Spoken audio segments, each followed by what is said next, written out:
Hello, good morning. Iluto naman tayo sa pang low carb. Tas ang sunny side up eggs favorite nga daan na. Tapos at dito man tayo isang chicken wings pag meron. Tas ang siomay pag ang aton nga favorite nga pusit. Pero ang safe nga oil lang ang gamiton. Tanaw, coconut oil or olive oil. Good morning. Sunny side up egg yung ating low carb. May pusit na pinirito, fried chicken and siomay. Let's go.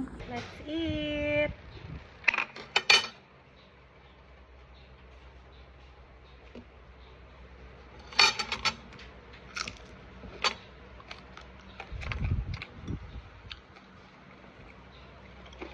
May fried dumplings tayo.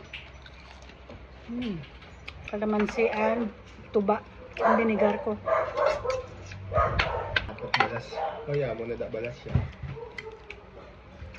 Hindi masyaling ka.